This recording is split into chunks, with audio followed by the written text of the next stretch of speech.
Hello, welcome to my podcast about meditation. I want to talk to you about my experience meditating and also the ideas behind this practice.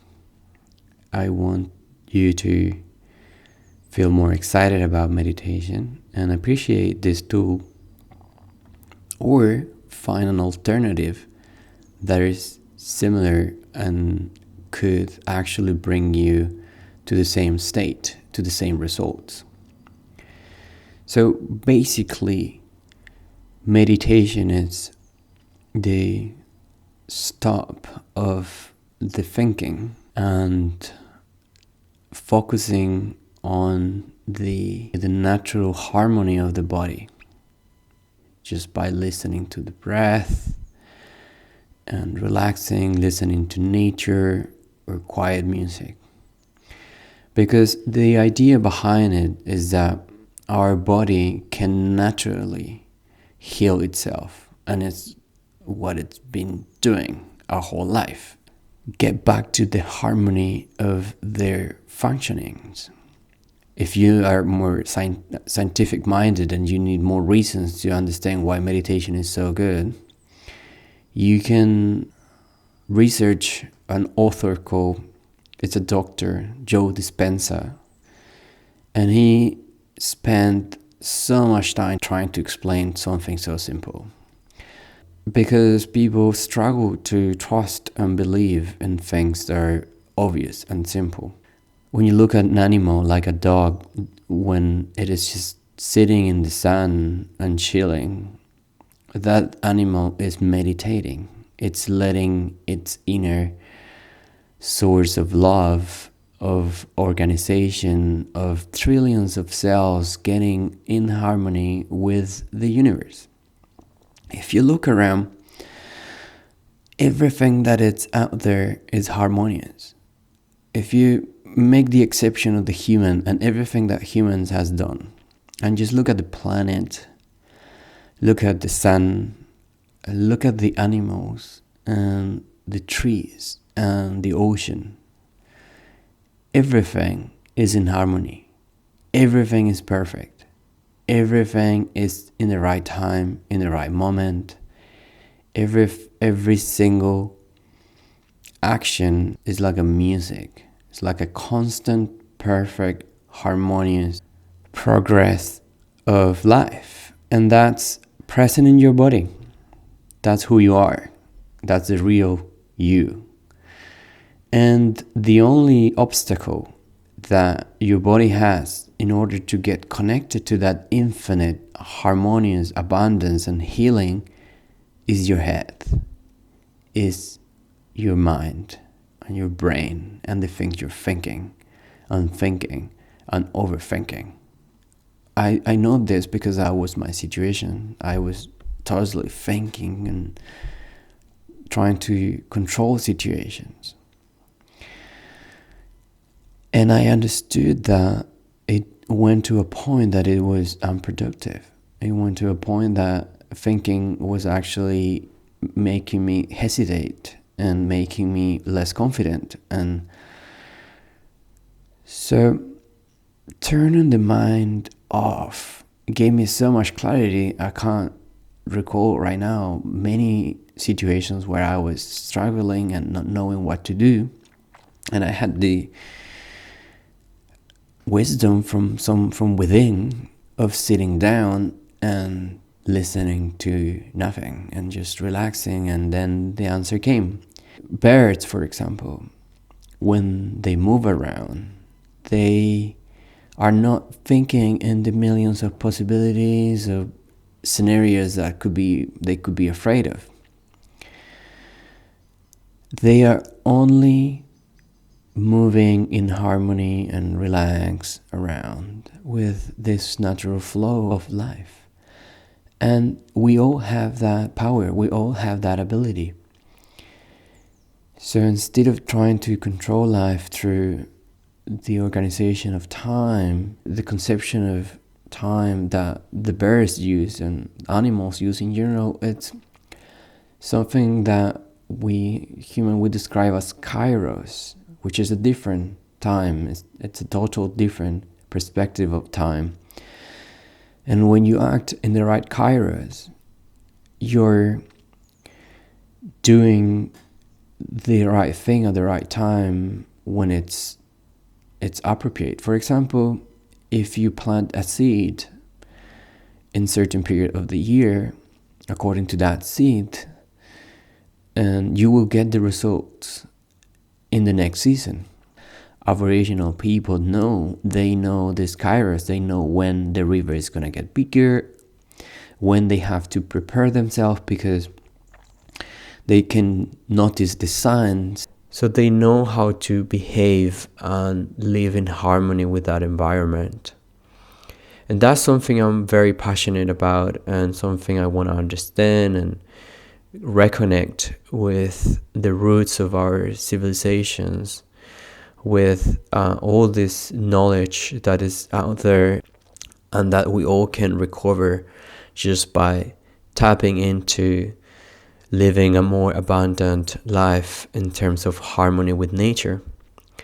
It is possible, and there is a big tendency now on planet Earth of a lot of people that wants to live out of the big cities and reconnect with nature in a more harmonious way of life. I think that's the way we should live. I think we should live in kairos. We should act in the things we know, because our whole body knows this is the right thing for me to do. It feels great. I'm excited about it. It makes sense in my head. It makes sense in my heart. And I really want to do this right now. And if we all act in that way of unconditional love for ourselves, it's very unlikable that we will be doing something wrong to someone else, because we're motivated by love and expansion and evolution. And by kindness, we know that we don't need to hurry and compete. We can meditate by just sitting for a few minutes. There are many types of meditation. You can research on YouTube what type of meditation is more effective for you.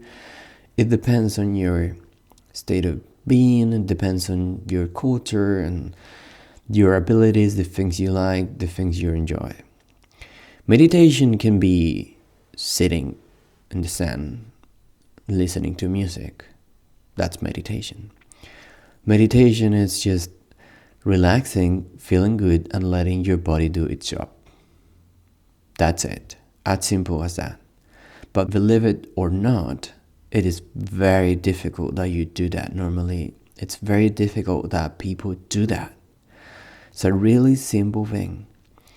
But people normally don't sleep enough, because sleeping is the same as meditation. Is your body getting restored by itself, getting full of energy, because you weren't able to channel that energy during the day.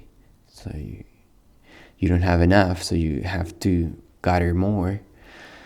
And the best thing that your body found to do it is just to turn you off. I need to turn off this guy, because this guy's leading us to a stress situation that is not good for the body. And that's something really important to understand. Stress in nature doesn't exist in the way we human experience. Because with an animal, when it's under attack, the animal is under attack for like 15 minutes or half an hour or 1 hour. And this animal will survive or will not. And if the animal survive, the animal reserve the idea, okay, I had to be careful with this situation, and then go somewhere else and totally forget about it. It's not afraid the whole week thinking about it, scheduling and having it before going to sleep. And so the situation of danger lasts just the time that was the real time of real danger. But we humans, we create a constant danger in our mind. And what happens is that in a physical level, when we are in danger or at risk, we turn off our defenses. We turn off the ability of the body to heal itself. So what is happening is that running away and survival mode is using all our resources, and we're not healing ourselves anymore. And that's fine, because the danger in nature is there for an hour, half an hour, and then you get out of that somehow. And then you chill again and relax and start getting energy back and being strong again. But in the type of life we have created, we humans get constant stress and constant fear of, we get chronic stress. So we're all the time having this danger in our head and something that's going to happen that it's not good. And so we're constantly stressing our body and stressing ourselves and not letting our body to recover. And that's when you do that in a daily basis for years and years and years and years, and working and stressing and being all the time in danger response mode, you're not getting any healing and to keep you in that state of survival. How do we get out of that unconscious intoxication of hormones and problems we're bringing to our body? Headache. Just stop thinking, please. That's what the body's saying. So when we get in the normal state of being, of recovering, resting and renew, we can do that through meditation, listening to music, hanging out with friends, anything, any content that will make us feel better.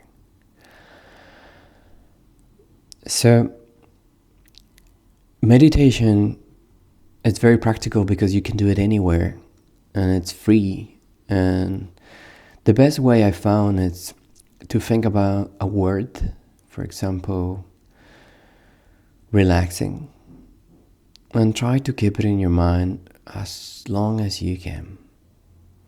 So every time a thought comes along, you come back to relaxing. Thank you, but I choose relaxing. Remember this meeting and these ideas, and you're like, thank you, but I will choose relaxing now. So you do that for a while. Just the word relaxing. And if you feel like, I feel better if you choose the word freedom. So I'll move on to the word freedom. I want to experience freedom. Yeah, freedom. Freedom from concern. And then you get to a different level of a different state of being. There is a point when you turn off the mind and you finally are awake, but also your body's resting in the maximum state. And that's bliss. When you get to that state, you feel infinite intelligence, infinite connection with the higher consciousness. So the whole principle for me is that consciousness is not happening in the body, it's happening out of the body. And the more you relax the body, the more you make your body in tune with the harmony of nature, your consciousness expand and feel stronger and connected to the higher levels of intelligence possible. And that's what a lot of artists know, or already there are a lot of filmmakers. It's very common that people practice some type of meditation. Jim Carrey, Will Smith, famous people, they're really into transcendental meditation or other types of meditation. I practice lots of different things, and I like all of them, and I use them according to my kairos, according to my inspiration. One day I feel more like doing something. For example, normally when there's a lot of light, when there's a lot of energy, normally in full moon, I feel more musical. So I listen to a lot of music. My meditation becomes music 100%. I make music that makes me to get into the sun. Also, I listen to a lot of music and I get excited from it, and also I play music. So music becomes my full-time meditation when I'm very high in energy.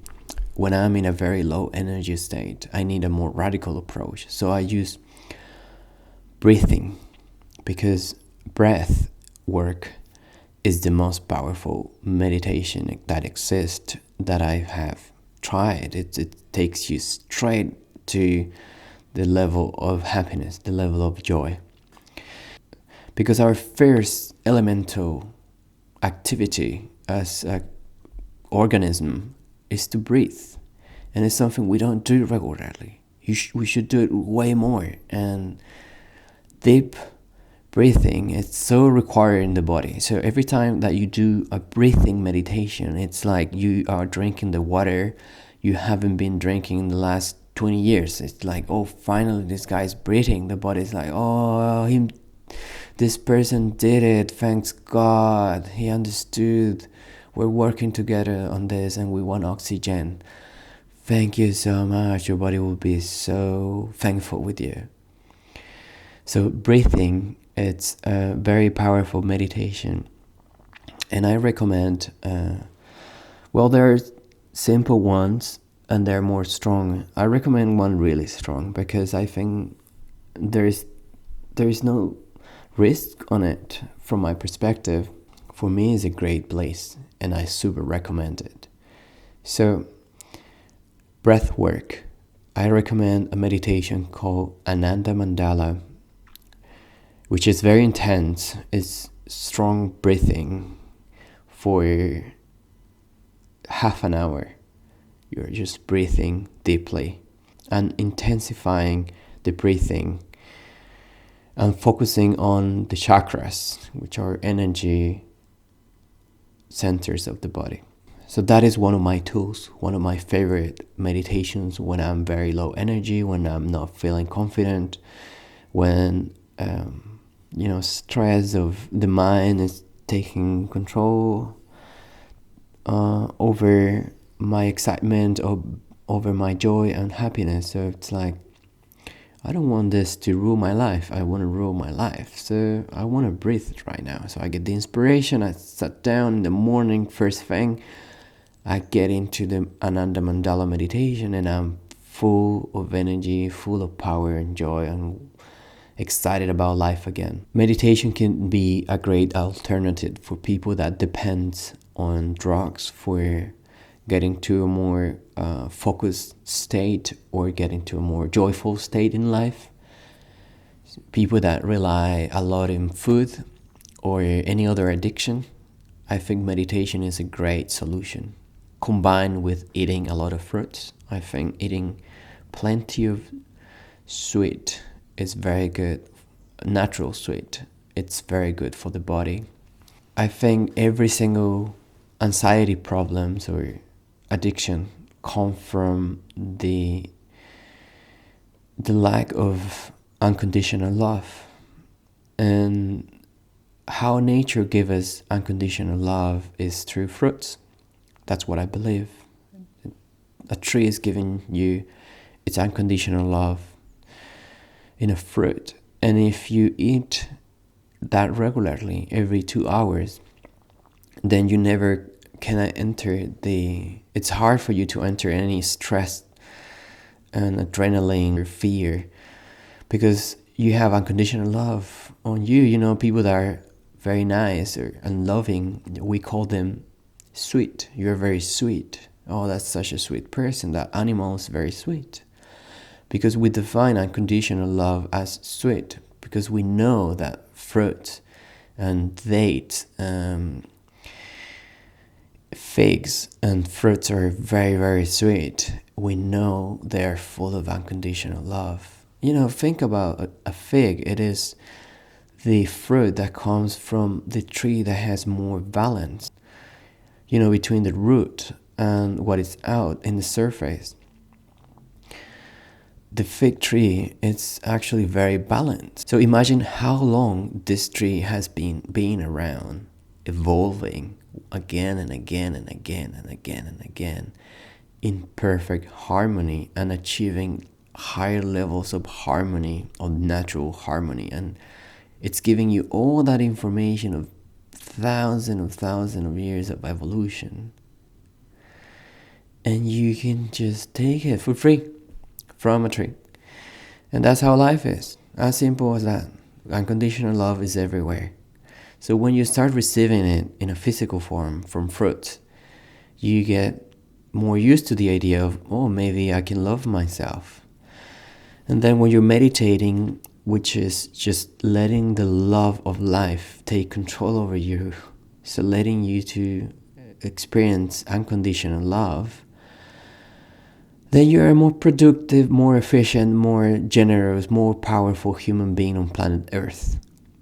Otherwise, you're just like a tree that's getting dry and dying. And you cannot help anybody if you're like that. You're not beneficial for anybody.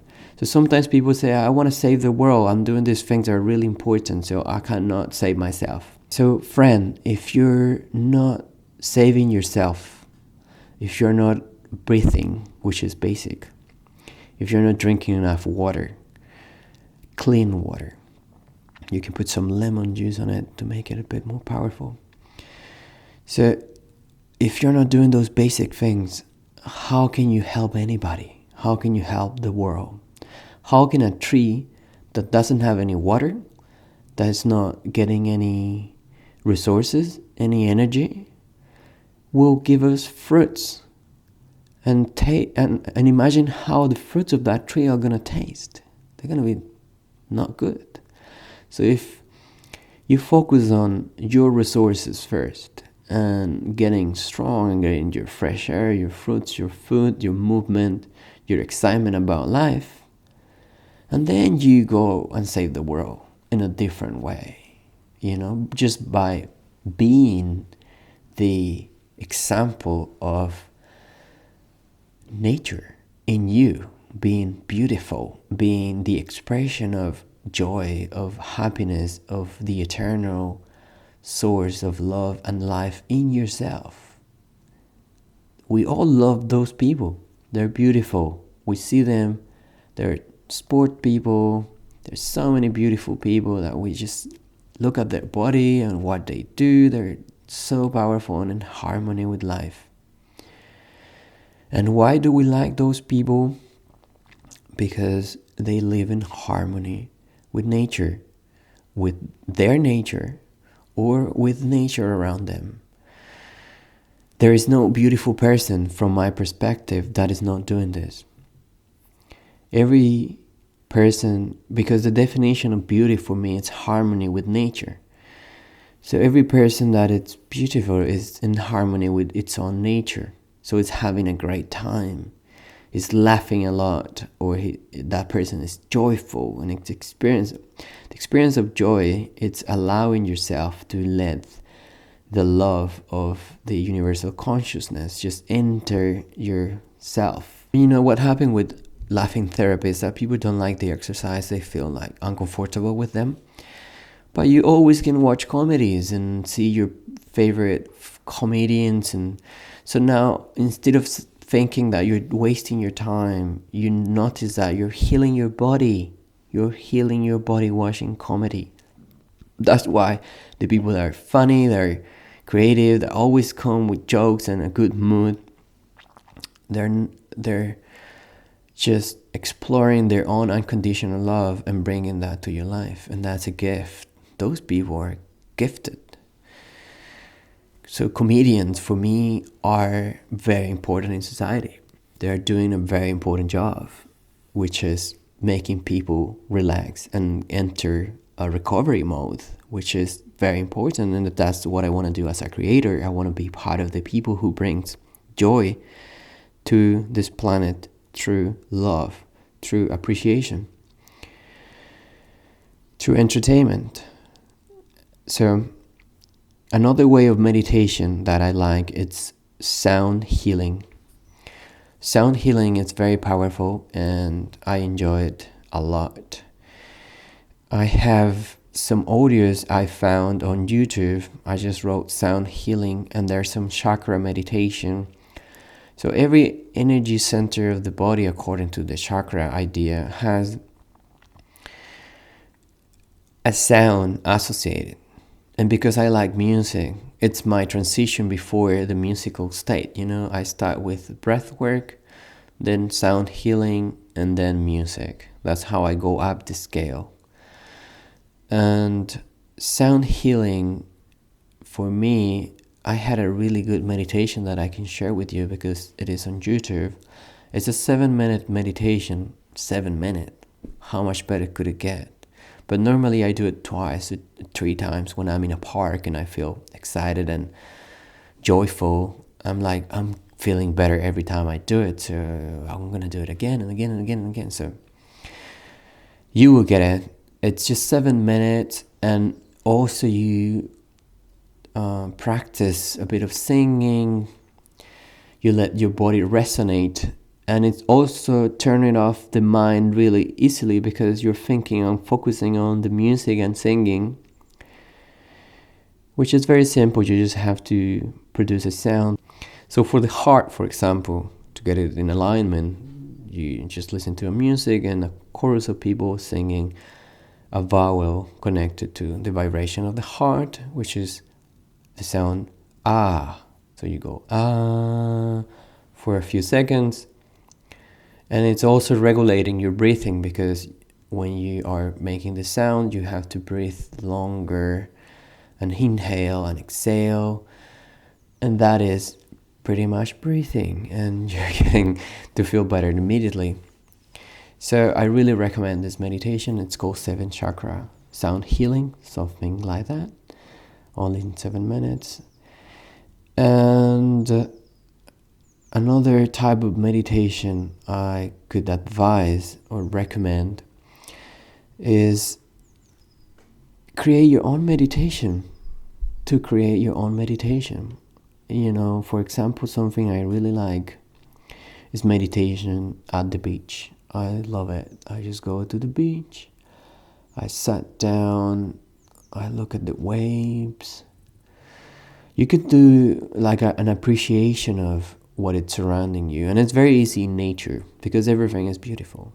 So you can do like a spiral of positive appreciation of what is around you. You see plants and animals and the river and nature or the ocean, and you can feel the wind. You pay attention to the smell. So when you start paying attention to these details of beautiful things, shells or rocks and colors, you're connecting yourself with the source of life and receiving the love of nature in your body. So that's what I want you to understand at this point. Your body has a natural ability of recovering itself from absolutely everything. And the best thing you can do for that to happen is to turn off your mind and let your body do its job. Focus your mind in something joyful, playful. There is a higher way of meditation from my perspective, which is imagination. Whenever you're imagining something, you're immediately letting your body feel good. You're in the state of trance. Anytime you're using your imagination, you're living in the higher possible state of mind. You're in absolute connection with creation. If you're using your ability to create a world of infinite possibilities out of your body it's restoring itself. It's in a joyful state. So if you imagine, for example, going to the beach as I described before, or you imagine dancing with your friends and having a good time, and you start paying attention to the details of that beach party, and you see the guy playing the guitar or the ukulele, you see the people dressing like Hawaiian style, you start seeing the fire, and someone come with a coconut for you, and you taste it and it tastes great. Oh my god, this coconut. And you smell the wood that it's burning, and you can see some decoration of the place. There's some shells. It looks beautiful, big shells. There is very happy people and families, kids jumping around. So I just took you into an imaginary world in a few seconds. And you can do this by yourself. And that's a really powerful way of meditation. And for the people that believe in law of attraction, it's a great way of visualizing a future, creating a new focus of attraction of reality. But that is a total different subject. And I would like to make a podcast about that maybe another day.